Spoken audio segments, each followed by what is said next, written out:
बिस्मिल्लाहिर्रहमानिर्रहीम। अस्सलाम वालेकुम। खत्री ब्रदर्स के चैनल से आपका मेज़बान मोहम्मद आसिफ अब्दुल रज़्ज़ाक खत्री हाजिर खिदमत। एक नई video second year accounting partnership admission.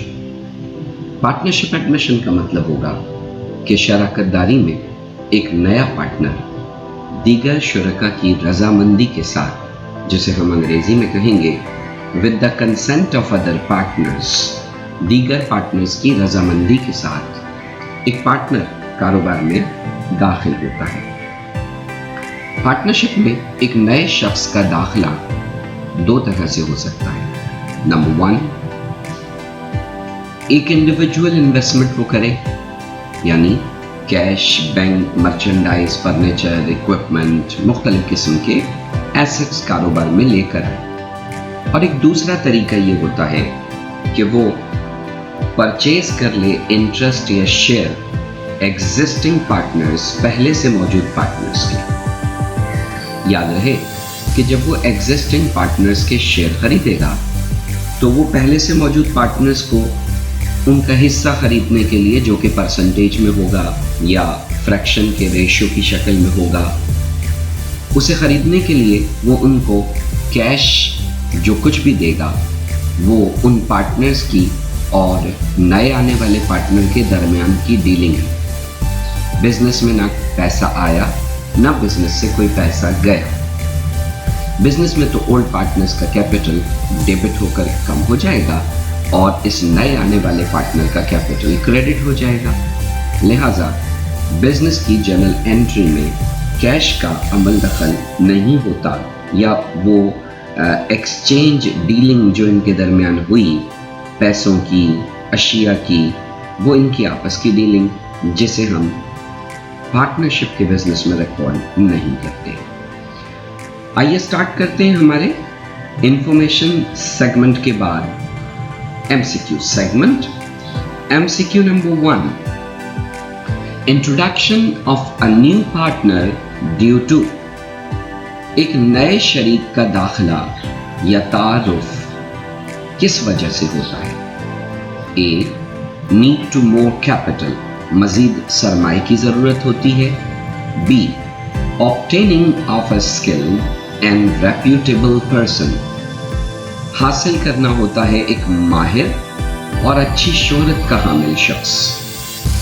Fresh ideas and more contacts, नए ख्यालात, नए तसव्वुरात और ज़्यादा राब्ते उस बंदे के ज़रिए हम तक पहुँचेंगे। या डी, जिसमें कहा गया कि ए, बी और सी तीनों ही इसमें शामिल हैं। तो आप अगर गौर कीजिए तो एक नए बंदे का तारुफ मज़ीद सरमाए के लिए भी होता है, अच्छी शोहरत वाला और अच्छी सलाहियतों वाले शख्स का इजाफा करना भी होता है, नए ख्यालात और तसव्वुरात और मज़ीद राब्ते जो उस शख्स के दूसरे लोगों से होते हैं वो भी मिलते हैं। यानी ये सारे ही फ़वाइद हमें एक नए पार्टनर के आने से मिलते हैं। तो D option, A, B and C is the right answer. Second में कहा गया which of the following statement is best under purchase of interest method, इनमें से कौन सा बयान बेहतरीन होगा पहले से मौजूद पार्टनर्स के इंटरेस्ट हिस्से को खरीदने वाले तरीके के लिए। A, incoming partner can purchase capital interest of an old partner, आने वाला नया शरीक खरीद सकता है सरमाए का हिस्सा किसी एक पुराने शरीक का। बी, ओल्ड पार्टनर्स परचेज करते हैं कैपिटल इंटरेस्ट इनकमिंग, आने वाले पार्टनर का। तो बी ऑप्शन तो पढ़ने से ही बिल्कुल रॉन्ग लग रहा है कि पुराने शरीके जो हैं वो आने वाले पार्टनर के हिस्से को खरीद रहे हैं, तो ये तो पॉसिबल ही नहीं। सी में कहा गया कि incoming partner can purchase capital interest of old partners, यानी आने वाला शरीक खरीद सकता है सरमाए का हिस्सा पुराने शुरका का। अगर आप ए ऑप्शन और सी ऑप्शन की तरफ गौर करें तो तकरीबन सेम है, बस एक सिंगुलर और प्लूरल के लफ्ज़ का फ़र्क है। अगर आप ए ऑप्शन के आखिरी लफ्ज़ को देखें तो उसमें लफ्ज़ ओल्ड पार्टनर यूज़ हुआ, यानी पुराना एक शरीक, और सी ऑप्शन में ओल्ड पार्टनर्स प्लूरल है। तो हम जैसा जानते हैं कि पहले से मौजूद जो पार्टनर होता है वो किसी एक पार्टनर का हिस्सा भी ले सकता है और पुराने तमाम शुरका का या एक से ज़्यादा शुरका का हिस्सा भी खरीद सकता है। इस हिसाब से सबसे बेस्ट ऑप्शन ए और सी बनते हैं, जो कि डी ऑप्शन में लिखे हुए हैं कि ए एंड सी। तो the right answer is A and सी।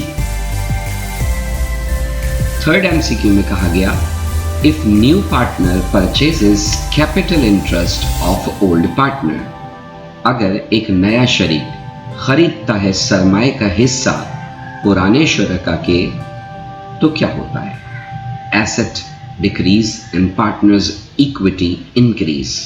अगर आप इस ऑप्शन की तरफ जाकर देखें तो ये जनरल एंट्री का कंसेप्ट आपसे पूछ रहा है, और अगर इस हिसाब से हम थोड़ा सा जहन में लाएं कि अगर एक नया पार्टनर कैपिटल इंटरेस्ट पुराने शुरका का खरीदेगा, लाइक सपोज सी आ रहा है और ए और बी के हिस्से खरीद रहा है, तो ए और बी का कैपिटल डेबिट होकर कम हो जाएगा जितना उन्होंने बेचा, और सी का कैपिटल क्रेडिट हो जाएगा जितना उसने खरीदा। तो इस नुक्ते नज़र से कैपिटल डेबिट हुए, फर्ज कीजिए 20 और 30 से, तो सी का कैपिटल क्रेडिट हुआ 50 से। मतलब अगर ओवरऑल चेक करें balance sheet point of view से, तो कैपिटल टोटल ए और बी का जितना था, अब वो ए बी और सी का होगा। लेकिन गौर कीजिए तो इस काम के होने से कारोबार में ना एसेट बढ़े, ना लाइबिलिटीज बढ़ी, ना कम हुई, और यहाँ तक कि अगर आप देखें तो ऑनर इक्विटी भी डेबिट होकर और क्रेडिट होकर ओवरऑल कोई इफेक्ट नहीं हुआ। और ये ऑप्शन में कह रहा है कि एसेट डिक्रीज हो गए, कम हो गए, और पार्टनर्स की इक्विटी, पार्टनर्स की जिम्मेदारी बढ़ गई। एसेट इंक्रीज हो गए और पार्टनर्स की इक्विटी इंक्रीज कर गई, कोई इफेक्ट एसेट और पार्टनर्स इक्विटी पर नहीं पड़ा। तो ये सी ऑप्शन ही सही नजर आ रहा है, क्योंकि इस एंट्री के बनने से पुराने पार्टनर्स के कैपिटल डेबिट, नए पार्टनर का capital credit, overall partners equity पर कोई असर नहीं पड़ा, एसेट पर नहीं पड़ा, लाइबिलिटी पर नहीं पड़ा। तो इस हिसाब से C option is the right answer. No effect on assets and partners equity. Number 4, if there is no any identification given about the method, अगर कोई शनाख्त दी हुई ना हो मेथड, तरीके के बारे में, which of the following method would be used, तो इनमें से कौन सा तरीका इस्तेमाल होगा? आप सबको ये बात पता होनी चाहिए कि जब एक नया आने वाला पार्टनर इन्वेस्टमेंट करता है तो वो 3 तरीकों से इन्वेस्टमेंट कर सकता है। Investment equal to book value. Investment equal to book value का मतलब है जितना उसका हक बनता है वो उतने ही पैसे लाता है। ये वो तरीका होता है जिसमें कारोबार में ना कोई गुडविल बनती है, ना कोई बोनस बनता है, यानी वो ना ज़्यादा ला रहा है ना कम। एक तरीका ये होता है कि वो इन्वेस्टमेंट मोर देन बुक वैल्यू करे, यानी अपने हक से ज़्यादा करे। उसकी अपने हक से ज़्यादा होने वाली इन्वेस्टमेंट या तो इस वजह से होती है कि पहले से मौजूद पार्टनर्स की गुडविल मौजूद होती है कारोबार में, और वो शख्स अपने हक से ज़्यादा पैसे लाता है।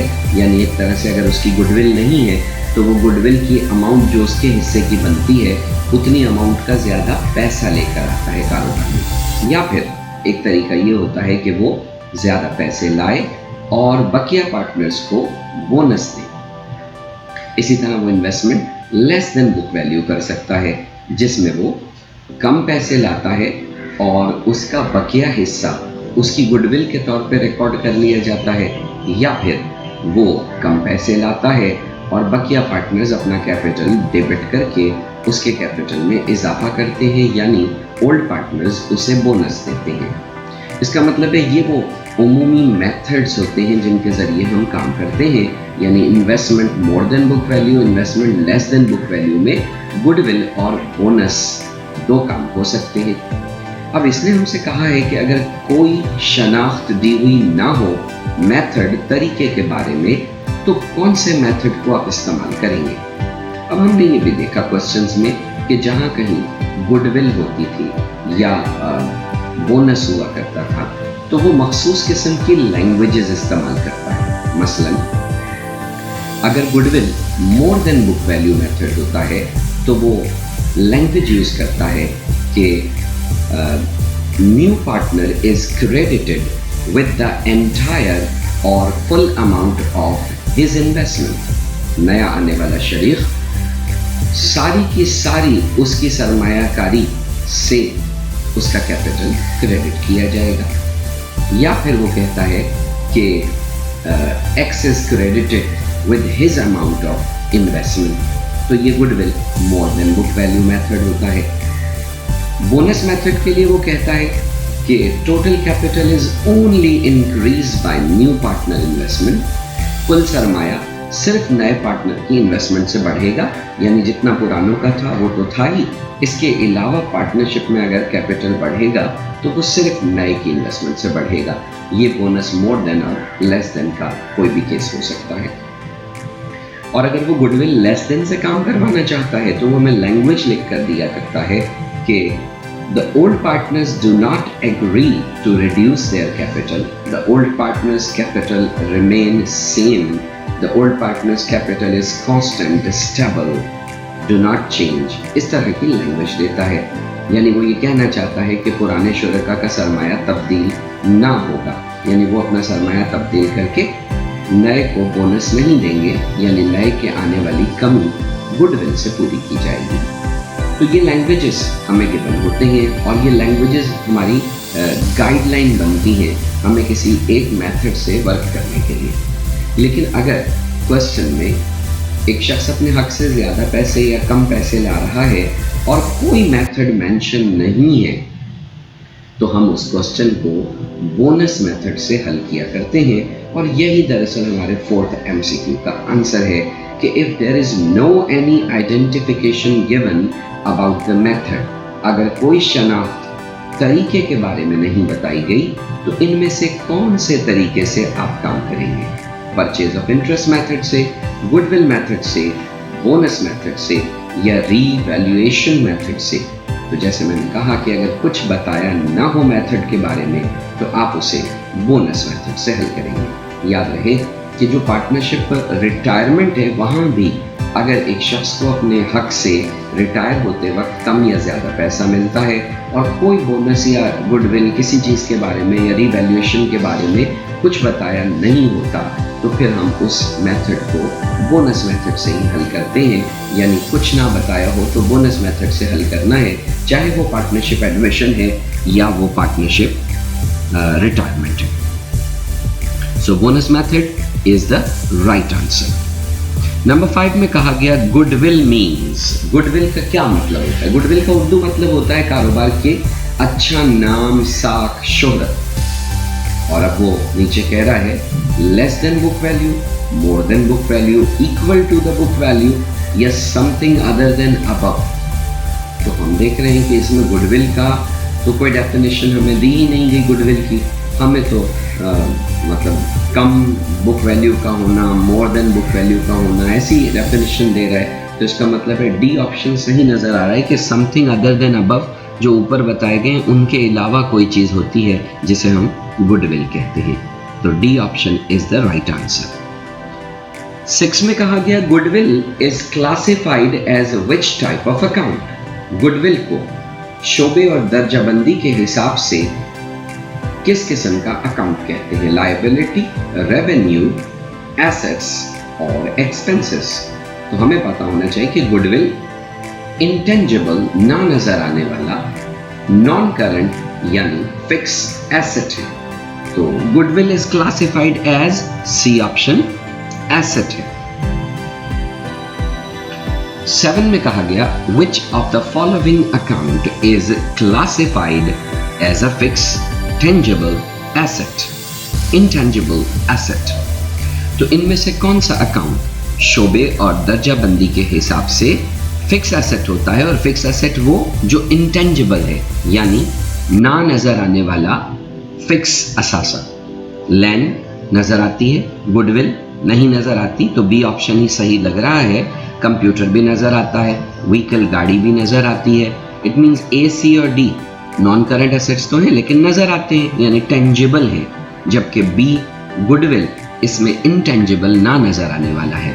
यहाँ आपकी मजीद गाइडलाइन ये देता चलूं कि goodwill copyright, patent, franchise, trademark, licence and software fees, ये सब वो चीज़ें होती हैं कि जिनके बारे में कहा जाता है कि ये ना नज़र आने वाले फिक्स इंटेंजिबल एसेट्स होते हैं। ये नज़र नहीं आते, बट इनकी पेमेंट आपने किसी बिजनेस को या गवर्नमेंट को की होती है। इन पेमेंट को आप एक फिक्स्ड एंड इंटेंजिबल एसेट, ना नज़र आने वाले फिक्स एसेट के तौर पर आप उसे रिकॉर्ड कर लेते हैं। फिर आखिर में आप इसको एयर बेस पर थोड़ा थोड़ा करके अमोटाइज करते हैं, यानी आप एंट्री बनाते हैं अमोटाइजेशन एक्सपेंस डेबिट, और इन किस्म के एसेट्स को थोड़ा थोड़ा करके क्रेडिट करके कम करते चले जाते हैं। इसे amortisation of fix intangible assets कहा जाएगा। इस तरह वो आपकी बैलेंस शीट में रफ्ता रफ्ता खत्म होते चले जाएंगे। तो goodwill is the right answer. Number 8, in goodwill method, goodwill के तरीक़ाकार में नए पार्टनर का capital is more than his investment, उसकी सरमायाकारी से उसका कैपिटल ज़्यादा बन रहा हो तो उसे क्या कहेंगे? तो अगर गुडविल का तरीक़ाकार फॉलो हो रहा हो और एक नए शख्स का कैपिटल उसकी सरमायाकारी से ज़्यादा रिकॉर्ड हो रहा हो, इसका मतलब है वो सरमायाकारी कम कर रहा है और उसका कैपिटल ज़्यादा रिकॉर्ड हो रहा है, तो यकीनी तौर पर बाकी की रकम उसकी गुडविल के तौर पर रिकॉर्ड की जाएगी, जिसे हम गुडविल टू न्यू पार्टनर कहेंगे।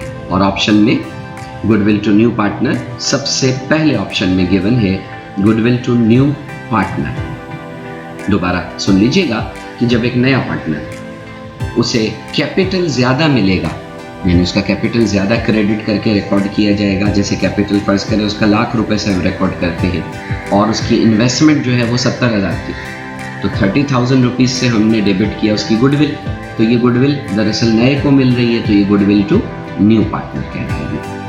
नंबर 9 में कहा गया इन बोनस मेथड, बोनस के तरीक़ाकार में नए पार्टनर का capital more than his investment, उसकी सरमायाकारी से उसका कैपिटल ज़्यादा हो तो उसे हम क्या कहेंगे?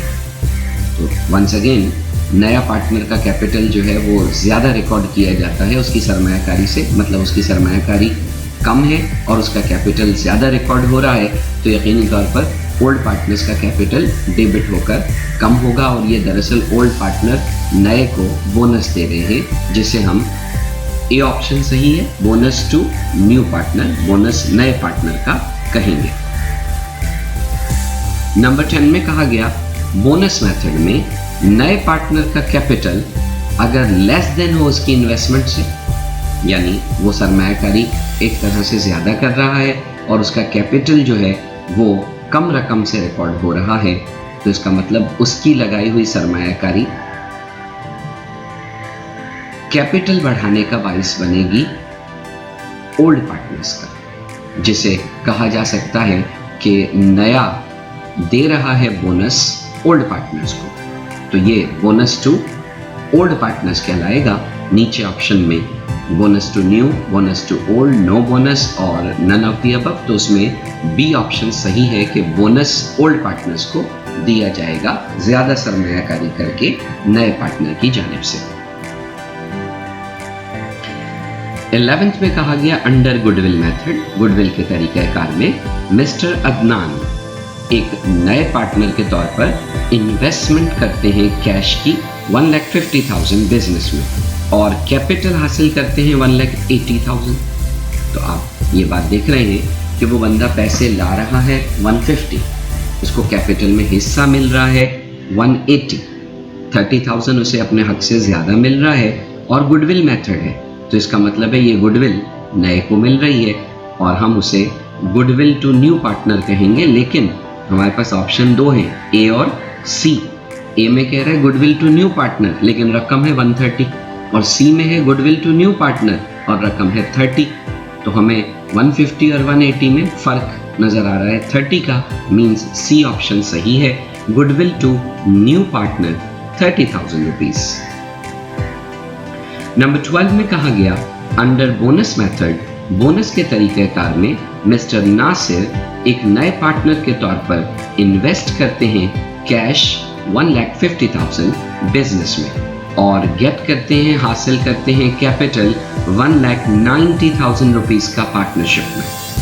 तो अब बोनस मेथड है, इन्वेस्टमेंट 150 की हो रही है और कैपिटल हासिल हो रहा है 1,90,000, मतलब 40,000 रुपीज बोनस की शक्ल में मिस्टर नासिर को मिल रहे हैं ओल्ड पार्टनर्स की जानिब से।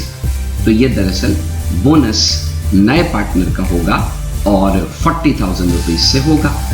अब अगर ऑप्शन में जाकर देखें तो bonus to new partner 40,000 C option में पाया जाता है। C is the right answer. Number 13 में कहा गया अंडर बोनस मेथड, बोनस के तरीकाकार में मिस्टर दानियाल एक नए पार्टनर के तौर पे इन्वेस्ट करते हैं, सरमायाकारी करते हैं 2 लाख रुपीस की बिजनेस में और गेट हासिल करते हैं कैपिटल 1,80,000 रुपीस का पार्टनरशिप में। तो मतलब उनको कैपिटल 180 मिल रहा है, पैसे वो 2 लाख रुपए ला रहे हैं, तो बकिया 20,000 रुपीज जो वो एक्सेस ज्यादा ला रहे हैं, वो ज्यादा पैसा बोनस के तहत वो दे रहे हैं बकिया ओल्ड पार्टनर्स को। तो ये bonus to old partners 20,000 rupees से होना चाहिए। नीचे ऑप्शन में जाकर देखते हैं तो हमें बी ऑप्शन नजर आता है जहां bonus to old partners 20,000 rupees लिखा है। तो B is the right answer. 14. The value attaching to the reputation of a business is termed as, वो वैल्यू जो कि कारोबार की साख, कारोबार के नाम से जुड़ी होती है, उसे क्या कहते हैं? प्रॉफिट, लॉस, रिजर्व और goodwill. And the right answer is of course goodwill. कारोबार की जो अच्छा नाम, साख, शोहरत होती है, उसे गुडविल कहा जाता है। गुडविल क्या है? टेंजिबल, नजर आने वाला असेट है। इंटेंजिबल, ना नजर आने वाला असासा है। एक करंट असेट है या इनमें से कोई नहीं है। And the right answer is B. ये गुडविल जो होती है वो इंटेंजिबल, ना नजर आने वाला, नॉन करंट या फिक्स एसेट कहलाता है। नंबर 16 में कहा गया goodwill is an intangible asset but not as a, goodwill एक ना नजर आने वाला असासा है, लेकिन वो क्या नहीं है? Fix asset, non physical asset, fictitious asset, A and B. Fix asset आप जानते हैं कि नॉन करंट एसेट को फिक्स एसेट भी कहते हैं और गुडविल एक फिक्स एसेट है, तो ए तो नहीं हो सकता। नॉन फिजिकल एसेट होने का मतलब जो नजर आता है, नॉन फिजिकल का मतलब है जो नजर नहीं आता, तो गुडविल नॉन फिजिकल एसेट भी है यानी ना नजर आने वाला, तो बी भी नहीं हो सकता। फिक्टिशियस एसेट का मतलब होगा एक ऐसे असासे जिनको हम कहते हैं कि ये खसारा है कारोबार के नुकसान है, जिसको हमने एज एन एसेट रिकॉर्ड किया और रफ्ता रफ्ता हम उसे खत्म करेंगे। Like issuance of share and debentures में preliminary expense, underwriting commission, loss on issuance of debenture, discount on issuance of debenture, इस टाइप की चीज़ों को फिक्टिशियस एसेट कंसीडर किया जाता है। तो वो चीज़ें नज़र भी नहीं आती और फिक्टिशियस एसेट होती हैं, लेकिन गुडविल एक फिक्टिशियस एसेट, खसारे वाला असासा नहीं है, तो लिहाजा गुडविल ना नज़र आने वाला असासा है लेकिन एक फिक्टिशियस एसेट नहीं है। C is the right answer. 17 में कहा गया upon the sale of an established business its goodwill has, फरोख्त करते हुए एक पहले से कायम शुदा कारोबार, उसकी जो गुडविल होती है वो दरअसल क्या है? अ मार्केटेबल वैल्यू, एक ऐसी वैल्यू जिसको मार्केट में दिया जा सकता है, बेचा जा सकता है। नॉट अ मार्केटेबल वैल्यू, कोई मार्केटेबल वैल्यू नहीं है। नॉट अ रेप्यूटेशन वैल्यू, एक रेपुटेशन वैल्यू नहीं है BNC। और हम जानते हैं कि पहले से कायमशुदा कारोबार की जो गुडविल होती है वो एक मार्केटेबल वैल्यू होती है, यानी वो कीमत जिसका तयन करके उसे ख़रीदा बेचा जा सकता है। तो लिहाजा गुडविल एक मार्केटेबल वैल्यू होती है, यानी काबिल फ़रोख्त, काबिल तयन, जिसका सेल एंड परचेज हो, एक्सचेंज हो, ऐसी वैल्यू होती है। द एक्सेस इजाफा एक्चुअल अर्निंग, असल कमाई का नॉर्मल अर्निंग के मुकाबले में क्या कहलाता है? यानी आप अपनी जो नॉर्मल अर्निंग करते हैं उससे जो एक्चुअल में ज़्यादा अर्निंग होगी उसे क्या कहेंगे? उसे गुडविल कहेंगे, रेम्यूनरेशन मुआवजा कहेंगे, सुपर प्रॉफिट कहेंगे, या इनमें से कुछ नहीं। तो नॉर्मल अर्निंग से जितना ज़्यादा आप कमाएंगे उसे C ऑप्शन सुपर प्रॉफिट कहा जाएगा। Number 19, a business running into losses, एक कारोबार जो कि नुकसानात में चलता है, विल हैव जनरली, उसकी आम तौर पर अ ग्रेट गुडविल, बहुत ज़्यादा साख और शोहरत होती है। More goodwill than a normal business, एक आम बिजनेस से ज़्यादा गुडविल होती है। More goodwill than the value of the net tangible asset, उसके नज़र आने वाले असासों से ज़्यादा बनने वाली कदर और कीमत होती है। और नो गुडविल, कोई गुडविल नहीं होती। तो हम एक बात जानते हैं कि जो कारोबार नुकसान में जा रहा हो उसका कोई अच्छा नाम, साख और शोहरत नहीं होती, तो इसलिए उसकी कोई गुडविल नहीं होती। D option is the right answer, no goodwill. Number 20 में कहा गया under which of the following method, इनमें से कौन से दिए गए तरीक़ेकार में एवरेज प्रॉफिट एक given number of past year का मल्टीप्लाई किया जाता है एक एग्रीड नंबर ऑफ ईयर्स से, ताकि हम अराइव कर सकें वैल्यू गुडविल की। यानी कौन सा वो तरीका है जिसमें एवरेज प्रॉफिट पिछले चंद सालों का लेकर हम उसे मल्टीप्लाई कर देते हैं उन सालों की तादाद से जिस सालों की तादाद के ज़रिए हमने गुडविल निकालनी होती है। तो ये जो वैल्यू गुडविल की निकाली जाती है वो किस तरीके कार के तहत? Super profit method, average profit method, capitalisation method, या इनमें से कोई नहीं। तो इसे कहा जाता है एवरेज प्रॉफिट मेथड, क्योंकि हम इसमें गिवन पास्ट ईयर्स के प्रॉफिट का एवरेज निकालते हैं और फिर उसे मल्टीप्लाई करते हैं हमारे एग्रीड नंबर ऑफ ईयर्स से। तो B option average profit method is the right answer.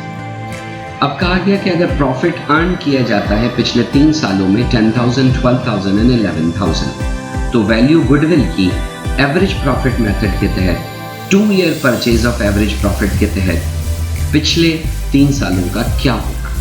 तो इसका मतलब ये हुआ कि हमें पिछले 3 सालों का सबसे पहले निकालना होगा एवरेज प्रॉफिट। पिछले 3 सालों का प्रॉफिट है 10,000, 12,000 और 11,000। 11, 12 एंड 10 तीनों को प्लस करें तो तीनों को प्लस करने से आंसर बनता है 33,000, यानी 3 सालों का प्रॉफिट 33,000 है। अगर उसे 3 ईयर्स से मल्टीप्लाई करें तो 33,000 डिवाइडेड बाय 3 आंसर आएगा 11,000। इसका मतलब है उनके 3 सालों का प्रॉफिट 11,000 एवरेज है। अब कहा गया कि एवरेज प्रॉफिट मेथड में 2 साल की परचेज के हिसाब से प्रॉफिट जो है वो पिछले 3 सालों के लिए क्या होगा? तो एवरेज प्रॉफिट 3 सालों का निकल गया 11,000, और 2 साल का परचेज मेथड है तो 11,000 को 2 से मल्टीप्लाई किया, आंसर बना हमारे पास 22,000। तो 22,000 ए ऑप्शन में नजर आता है, तो A 22,000 is the right answer. Number 22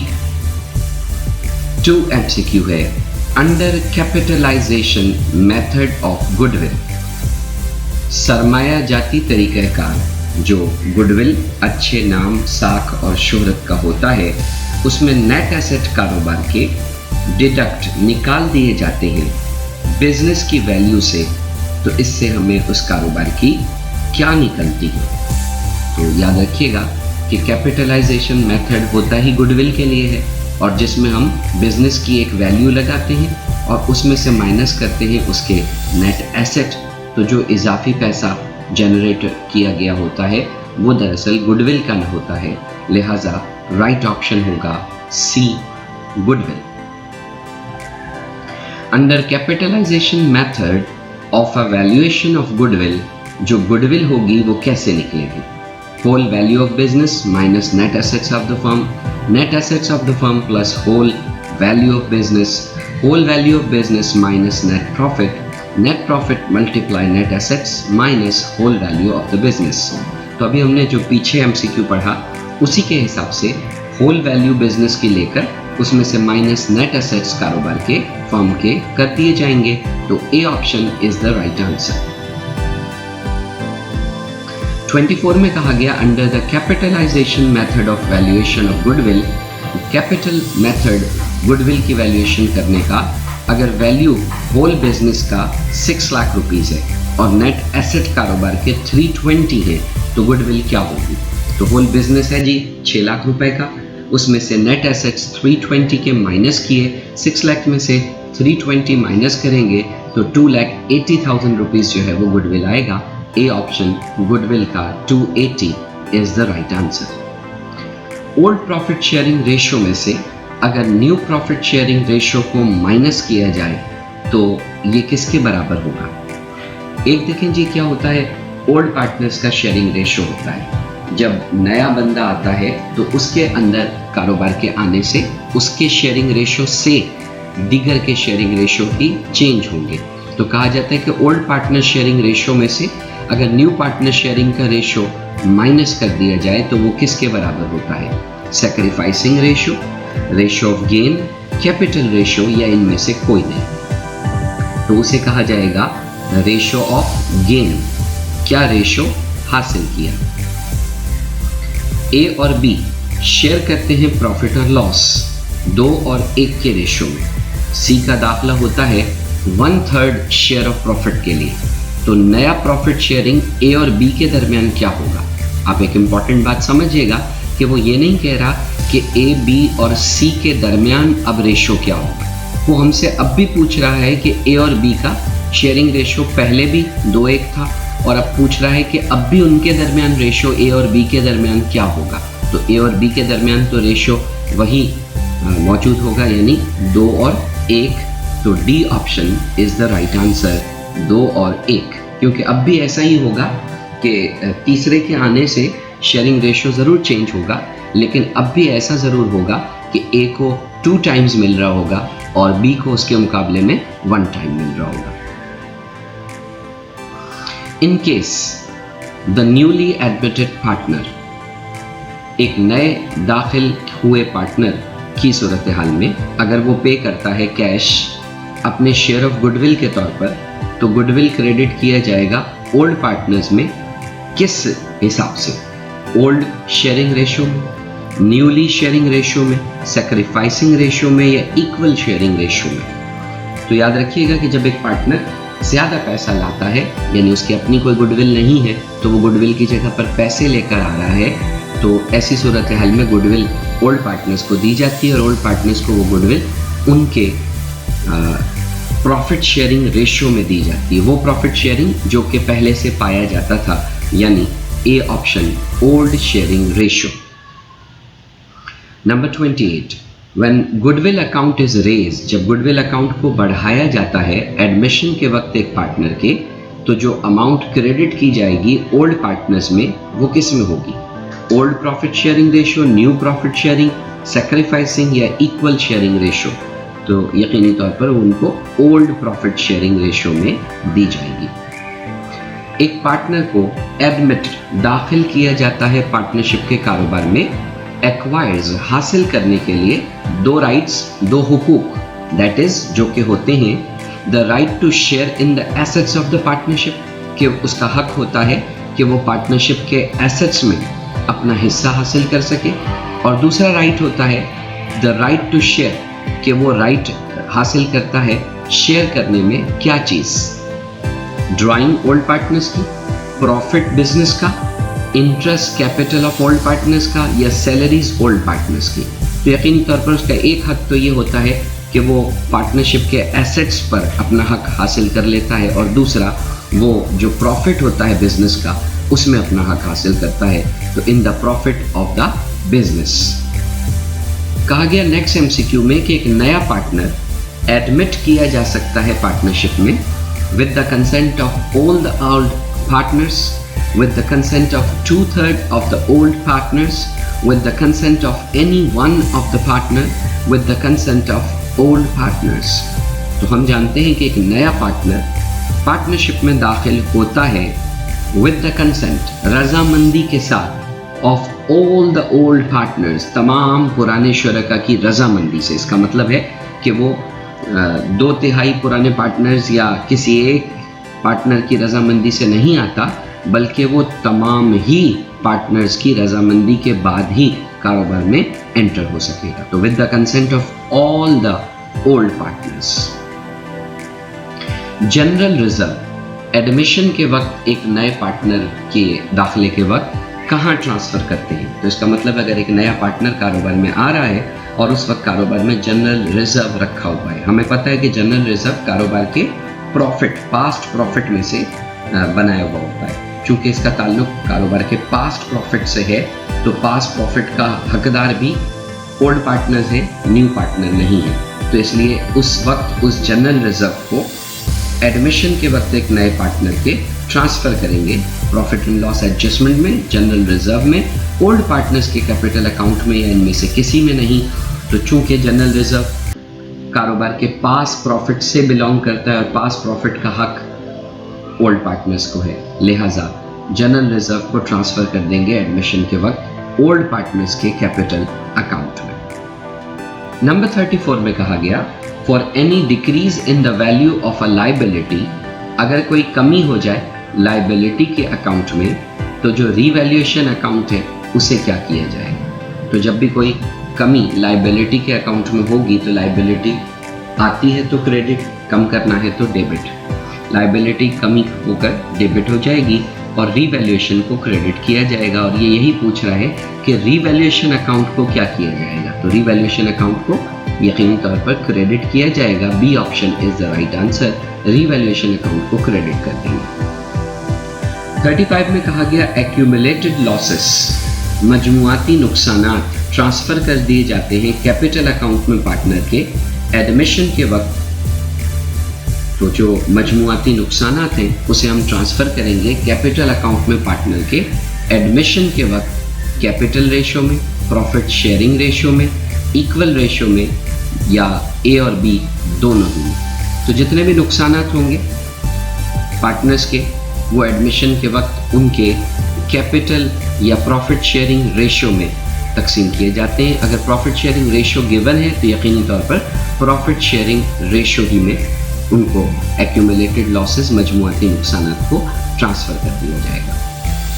When the incoming partner bring his share of goodwill in cash, जब आने वाला पार्टनर लेकर आता है अपने गुडविल का हिसाब किताब कैश की शक्ल में, तो उसे एडजस्ट करते हैं क्रेडिट करके किस में, उसके कैपिटल अकाउंट में, नए पार्टनर के अकाउंट में, गुडविल अकाउंट में या पुराने पार्टनर्स के अकाउंट में.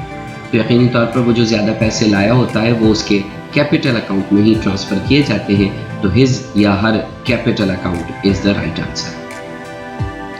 कैपिटल बैलेंस ए और बी का 25 और 20,000 रिस्पेक्टिवली बिल तरतीब है. इसका मतलब है हम कह सकते हैं कि ए और बी का कैपिटल मिलाकर 45,000 रुपीज़ है. After making all the adjustment, तमाम एडजस्टमेंट हो जाने के बाद, अगर C incoming partner 1/3 total capital of the firm में पार्टनरशिप में आता है, तो उसका शेयर ऑफ कैपिटल क्या होगा.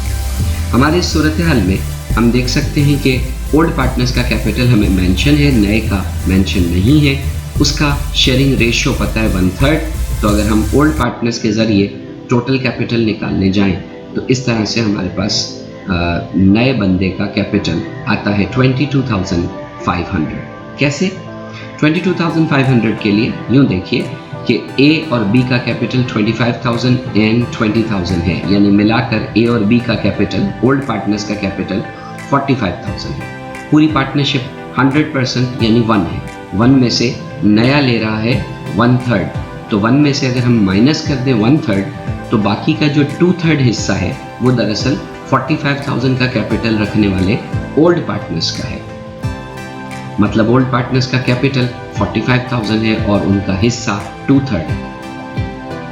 हमारे पास एक इक्वेशन हुआ करती है कि total capital of the firm multiply old partners share is equal to old partners capital. तो ओल्ड पार्टनर्स का कैपिटल 45 है, ओल्ड पार्टनर्स का sharing ratio is equal to के इस तरफ होता है 2/3, ये इस तरफ जाता है तो उल्टा हो जाता है यानी 3/2 हो जाता है। तो 45,000 मल्टीप्लाई 3/2 तो ये बना 67,500।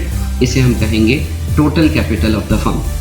उस 67,500 के total capital of the firm में से ओल्ड पार्टनर्स का 45 माइनस कर दे तो नए को 22,500 रुपीज़ लाने होंगे, यानी नए सी का कैपिटल 22,500 रुपीज़ का बनेगा। सी इज एडमिटेड, सी को दाखला दिया जाता है एक कारोबार में 1/4 शेयर के लिए। तो जो प्रॉफिट है जो वो लेकर आता है 3,000 रुपये का बोनस के लिए, उसे टेकन अवे ले लिया जाएगा ओल्ड पार्टनर्स के जानिब से। किस में? ओल्ड प्रॉफिट शेयरिंग रेशियो में, न्यू प्रॉफिट शेयरिंग रेशियो में, सैक्रिफाइसिंग रेशियो में या इक्वल रेशियो में। तो अगर सी दाखिल होता है 1/4 शेयर के लिए और वो 3,000 रुपये बोनस के लिए ज़्यादा लेकर आता है तो वो 3,000 का बोनस वो ओल्ड पार्टनर्स को देगा और वो ओल्ड पार्टनर्स के प्रॉफिट शेयरिंग रेशियो ही में तकसीम होगा। तो A option old profit sharing ratio is the right answer. Goodwill raise किया जाएगा पार्टनर्स की जानिब से। एडमिशन के वक्त एक पार्टनर के उसे रिटर्न ऑफ ख़त्म कैसे किया जाएगा? ओल्ड प्रॉफिट शेयरिंग रेशियो में, न्यू प्रॉफिट शेयरिंग रेशियो में या सैक्रिफाइसिंग रेशियो में या इक्वल रेशियो में। तो याद रखिएगा कि एडमिशन के वक्त अगर एक गुडविल बना दी गई और अब पार्टनर्स के इन हो जाने के बाद, एडमिट हो जाने के बाद तीनों पार्टनर चाहते हैं कि इस गुडविल को अपने पास ना रखें, तो लाजमी सी बात है वो गुडविल अब जब ख़त्म होगी, रिटर्न ऑफ की जाएगी, तो वो तीनों पार्टनर्स के दरमियान होगी और वो तीनों पार्टनर्स के दरमियान अब शेयर होगी उनके नए प्रॉफिट शेयरिंग रेशियो में, जो कि नए के आने के बाद बन गया है उसमें। तो न्यू प्रॉफिट शेयरिंग रेशियो जो ए, बी और सी तीनों के दरमियान अब जो हो गया है उसके अंदर इसे रिटर्न ऑफ ख़त्म किया जाएगा। ई इनकमिंग पार्टनर है, वो लेकर आता है 6,000 रुपये गुडविल की शक्ल में अपने 1/5 शेयर के लिए कारोबार के। तो बताइए टोटल गुडविल कारोबार की क्या होगी? तो हम जानते हैं कि ई की गुडविल है 6,000, उसका हिस्सा है 1/5 इज इक्वल टू के दूसरी तरफ जाएगा ये 1/5 तो हो जाएगा 5/1। 6,000 को 5/1 से मल्टीप्लाई करें तो ये हो जाता है 30,000। इसका मतलब है 6,000 का 5 टाइम मिल जाएगा 30,000 और ये 30,000 जो है वो टोटल कारोबार की गुडविल होगी। तो 30,000 इज द राइट आंसर। अगर लाइबिलिटीज़ को रीवैल्यू किया जाए और वो अपवर्ड बढ़ जाए एडमिशन के वक्त एक पार्टनर के, तो रीवैल्यूएशन अकाउंट क्या होगा? हम पहले भी डिस्कस कर चुके। लाइबिलिटी आती है, बढ़ती है तो क्रेडिट होती है और ऐसी सूरत में डेबिट हम करेंगे रीवैल्यूएशन को, और वो यही बात पूछ रहा है कि रीवैल्यूएशन अकाउंट के साथ क्या किया जाएगा। तो रीवैल्यूएशन अकाउंट डेबिट हो जाएगा। ए इज द राइट आंसर। कहा गया एडमिशन के वक्त एक पार्टनर के एसेट्स अगर ब्रॉड डाउनवर्ड नीचे की तरफ ले जाए जाते हैं, यानी एसेट्स को घटाया जाता है, तो हम जानते हैं एसेट्स आते हैं तो डेबिट, कम करना है तो क्रेडिट। एसेट्स क्रेडिट हो जाएंगे। अब वो हमसे पूछ रहा है कि ऐसी सूरत में जो रीवैल्यूएशन अकाउंट है वो क्या होगा? तो हम जानते हैं एसेट्स अगर क्रेडिट हो जाएंगे तो रीवैल्यूएशन अकाउंट डेबिट हो जाएगा। तो debited is the right answer. कहा गया रीवैल्यूएशन अकाउंट क्या है? हम जानते हैं कि जब पार्टनरशिप में रीवैल्यूएशन का अकाउंट बनता है तो ये बिल्कुल वैसा ही होता है जैसा कि हम कारोबार में क्लोजिंग एंट्रीज बनाते वक्त एक्सपेंस एंड रेवेन्यू समरी नाम का एक टेम्पररी अकाउंट क्रिएट करते हैं। रीवैल्यूएशन का अकाउंट जैसे कि क्रिएट होता है एडमिशन और रिटायरमेंट में, और पार्टनरशिप रेजोल्यूशन में इस्तेमाल होता है रियलाइजेशन नाम का अकाउंट। तो इस तरह के जो टेम्पररी अकाउंट किसी खास मकसद के लिए बनाए जाते हैं उन्हें टेम्पररी अकाउंट या नॉमिनल अकाउंट्स कहा जाता है। नीचे ऑप्शन में real account, personal account, cash और नॉमिनल अकाउंट गिवन है, तो डी नॉमिनल अकाउंट या टेम्पररी अकाउंट राइट आंसर होगा। जबकि उसके मुकाबले में स्टूडेंट अगर जानना चाहते हैं कि रियल और पर्सनल अकाउंट क्या होते हैं, तो याद रखिए कि एसेट्स के अकाउंट जो है उनको रियल अकाउंट कहते हैं, लाइबिलिटीज और कैपिटल के अकाउंट को रियल एंड पर्सनल अकाउंट कहा जाता है। नेक्स्ट आपसे कहा गया। बैलेंस रीवैल्यूएशन अकाउंट का ट्रांसफर किया जाता है ओल्ड पार्टनर्स के कैपिटल अकाउंट में किस हिसाब से? Sacrificing ratio, old profit sharing ratio, new profit sharing ratio या equal profit sharing ratio? And the right answer यकीनी तौर पर होगा ओल्ड प्रॉफिट शेयरिंग रेशियो में। यानी अगर रीवैल्यूएशन किया जाता है तो वो पुराने पार्टनर्स के लिए किया जाता है और फिर आखिर उसका नेट फायदा या नुकसान जो भी होगा वो ओल्ड पार्टनर्स के दरमियान उनके ओल्ड प्रॉफिट शेयरिंग रेशियो ही में तकसीम कर दिया जाएगा।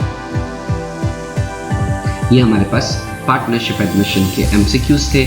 आपको मालूम होना चाहिए कि ऐसी series of videos her chapter के लिए बनाई गई हैं, प्लस आपके 10 इयर्स को अटेम्प्ट करने के लिए एमसीक्यूज अलग बनाई गई हैं। तो इस पूरी सीरीज से फ़ायदा खुद भी उठाइए, अपने दोस्तों को शेयर कीजिए। आपको अच्छा लगे तो लाइक ज़रूर कीजिए ताकि हमारी इन कोशिशों का हमें भी एक टॉनिक की तरह जो है वो आपके लाइक की सूरत में हौसला अफजाई हो सके। एक नई वीडियो आने तक अल्लाह हाफ़िज़।